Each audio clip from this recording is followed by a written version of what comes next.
वही बड़ी खबर है, बंगाल के कोलकाता में भारी बवाल इस समय है। बीजेपी कार्यकर्ताओं का जबरदस्त हंगामा। टीएमसी समर्थकों के साथ झड़प की खबरें आ रही हैं।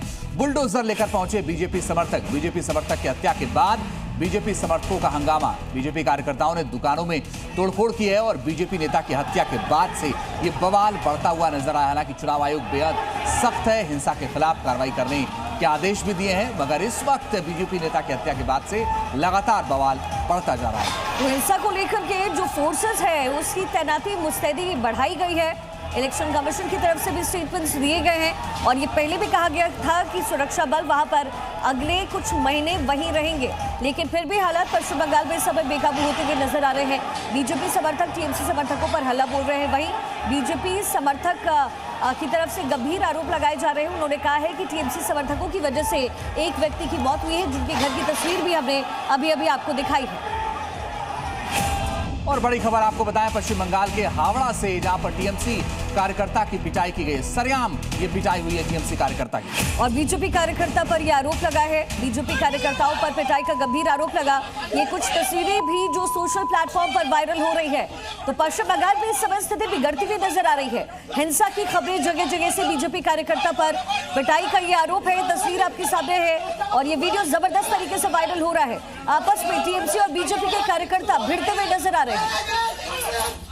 ये तस्वीर आप देखिए, जिस शख्स को पीटा जा रहा, बताया जा रहा है कि वो टीएमसी का कार्यकर्ता है और बीजेपी कार्यकर्ताओं के साथ मारपीट का आरोप लगा है और जबरदस्त बवाल पश्चिम बंगाल के कई इलाकों में फिलहाल देखने को मिल रहा है इलेक्शन के बाद से। और वही पश्चिम बंगाल में नतीजों के बाद जबरदस्त हिंसा हो रही है, उस पर चुनाव आयुक्त ज्ञानेश कुमार बिल्कुल सख्त होते हुए नजर आए।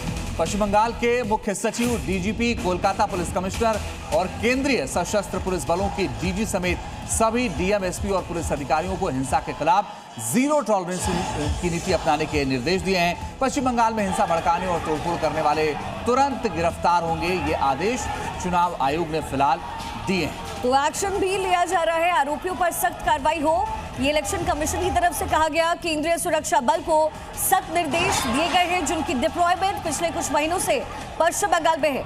बंगाल में हिंसा ना हो, उनके ऊपर कार्रवाई की जाए, हिंसा करने वालों की गिरफ्तारी हो, ये ज्ञानेश कुमार की तरफ से आदेश है। बंगाल के मुख्य सचिव, डीजीपी को निर्देश दिए गए। जिले के जो डीएम हैं और एसपी हैं, उनको भी दिशा निर्देश जारी कर दिए गए हैं। लेकिन फिर भी हिंसा की कुछ तस्वीरें पश्चिम बंगाल से लगातार देखने को मिल रही हैं।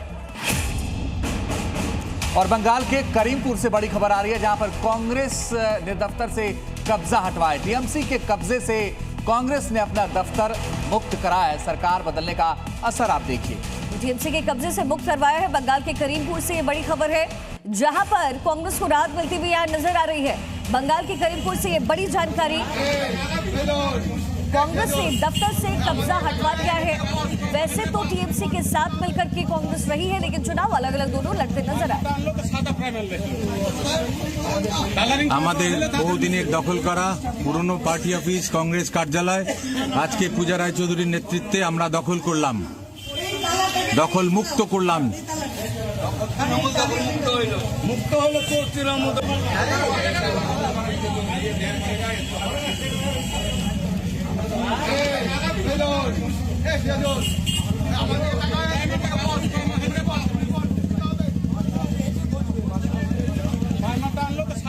तो आप ये देखिए करीमपुर की ये तस्वीर, जहां पर कांग्रेस के दफ्तर पर टीएमसी ने कब्जा कर लिया था।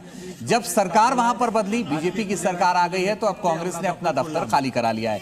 यानी टीएमसी के कब्जे से अपना दफ्तर खाली करा लिया है।